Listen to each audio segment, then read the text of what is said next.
Hey guys. Hey, when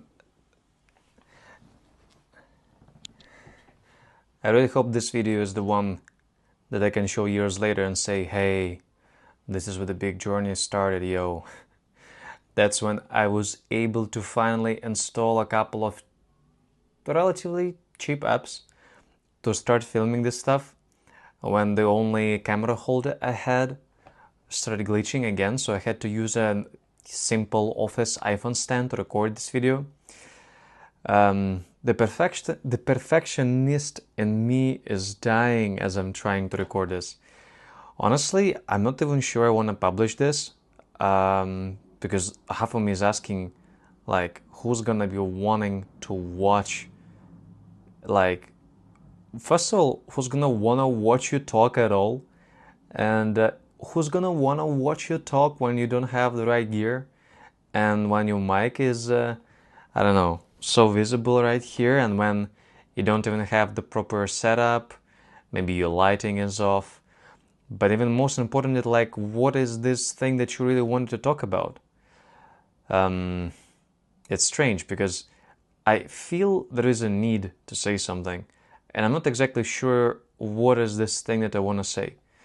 Last week I was thinking about that feeling exactly, and that in me it's connected to this expectation that unless I somehow show up, somehow contribute, somehow, kind of get myself into a situation, somehow squeeze myself into this community or this group of people or whatever, almost there's a feeling like I don't really exist unless I do that. Um, I don't know. From one side, you can think about this as, well, that's true, right? Like, if you are not doing anything, if you are not contributing, if you're not doing your part, then then are you really here? Are you really there? There is tons of videos from that come to my mind with those clickbait titles that say that, as a creator, unless you are creating and contributing, that means that you basically, I don't know, you throw away, you kind of trash your talent, you trash your abilities. But it seems to me like this positive idea of trying to motivate people to make sure that they live up to the talent that they themselves want to realize in the world. It feels to me like this positive attempt is now becoming almost an obligation. Hey, I feel like I am obliged to create, or most importantly, I feel obliged not to my own self, not to my own creator self, not to my personal center, but to something external.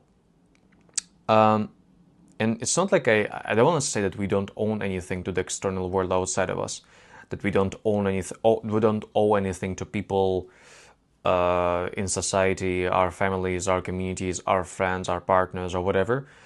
Not what I want to say, but I also want to say that to claim that unless you somehow contribute or you give something in, I also don't think that this must be like a rule of thumb based on which we should be able to decide how we should be feeling about ourselves and our so-called contribution.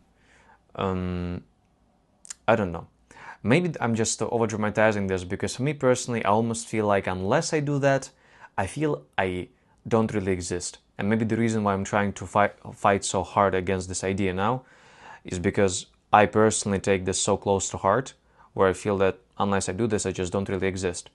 I've been participating in one community recently, or should I say, I joined like a community recently, and I've been participating in it for the last couple of weeks. And when we have group calls, when all the members join for a couple of hours every week, I think to myself, wow, this is a nice group of cool, interesting people. We discuss interesting things, they have interesting opinions. But I often, several times during the call, I catch myself thinking, okay, you should say something. You should raise your hand up and you should say something. It's important for you to actually, become visible, otherwise you are not seen. And it's funny because during one of those calls, one of the members said something that was almost a response to this issue that I had. She said, like, isn't the best, like, isn't the ultimate goal of this thing, whatever, experience, life, you can call it. In this case, it was just a call, but we discussed kind of a lot of psychological and self-understanding related topics during that call. Isn't the ultimate purpose of this thing is to be the best observer and the most keen observer of your own experience instead of being seen by others? And it's really struck me as something important, something I can relate to. Now it's difficult because obviously saying this while recording a YouTube video that's supposed to be published and supposed to be seen by other people makes it almost a meta irony that I'm speaking about the importance of being the most keen observer of your own experience while I'm talking about this to some other people and sharing this thought with someone else. I am not sure how to resolve this paradox, if I'm honest. I do think that the truth always lies in paradoxes, you know? Like, you cannot just answer with the yin, and you cannot just answer with the yang. You need to somehow combine two different oppositions that always exist in the world. And maybe that's just one of those situations, you know? It's fine to contribute, but before you do, you need to be an authentic observer of what you actually experience. Because I think during some of those calls, what I noticed is that the internal urge to participate is so strong that this creates an inauthentic expression. So I want to participate to such a big extent that I start producing whatever, you know, just or saying whatever or doing whatever, just because I don't want to be felt like I was left out. Now, it's a strange feeling, right? Like, why do exactly I feel left out to begin with? I don't know. Maybe there is some, background history in the past. Maybe there is some, I don't know, personal history. Maybe there is some history in the family, on the childhood. I'm sure might be some connection. Or maybe this is just a strong, strongly, deeply set belief. But this feeling still continues to lurk from time to time. Thankfully, though, these days, it's at least conscious. So I at least notice when this urge starts to overtake me and starts to direct and guide and control my actions compulsively, meaning it starts to direct my life in such a way and with such a speed that I'm almost not able to be in control of the seat. It becomes a reflex. But reflex, I think, is something that's more related to the, I think, like functions of the body. What I'm trying to say here is almost like a compensation, like a complex reaction, you know? And I don't mean complex as in sophisticated. I mean complex as in energetically charged pattern within the mind that, when is activated, starts to act so quickly that you are not able to consciously recognize it while it's happening and direct it or redirect it. In other words, just be the manager of it instead of being managed by this push, by this energy, by this process. I think honestly that was just the first authentic thought I wanted to share. It's been something I've been thinking a lot about over last week, and I feel it's been largely directing my life over many years also. I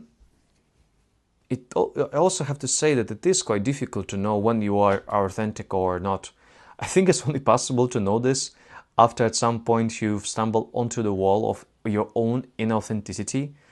In other words, there is a long period of time in life when you're living this and you don't know that you are inauthentic. Maybe that's when you only see like a surface level or the first contact kind of level with reality, while true authenticity is when you actually are able to notice maybe some of the most subtle requests within you, right? It's, for example, when something triggers you, or you see that there is something that you dislike, and you instantly feel a strong reaction or an impulse that is felt both mentally and physically to react, to fight, to push against something. But instead of listening to this instantaneously, you give this just a couple of seconds to think through what exactly is in the situation that might make you feel so repulsed. Because it's possible that there are more layers to this situation that you originally believe. It doesn't mean that you should always try to be thinking, or that you should always try to feel deeper what might stand behind this impulse. But I guess what I'm trying to say is the deeper impulses are not sending us in the same directions as their surface level interpretations.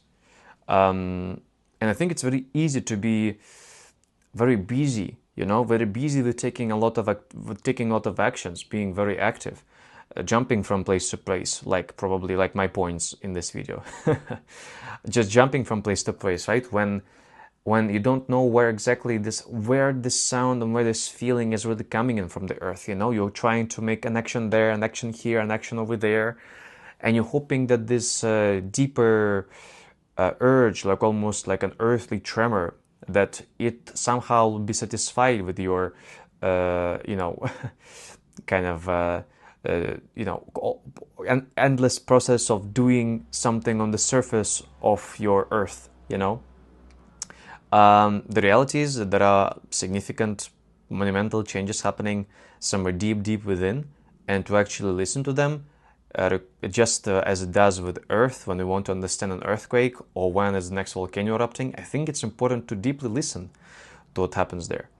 And sometimes, if we don't really hear anything, and if it's quiet or if it's peaceful, which is also great, right? Because there might be different impulses, right? If you're feeling calm within, then maybe that's quite good.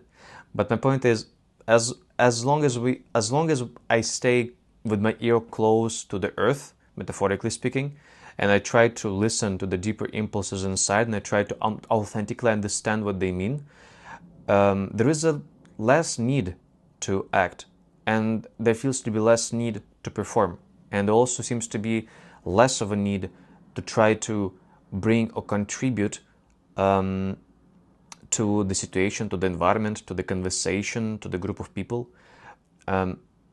Now that I'm thinking about this, I almost see a vision of a beautiful vase, or like some kind of a container, maybe almost like a big, beautiful, magical chest, something like this.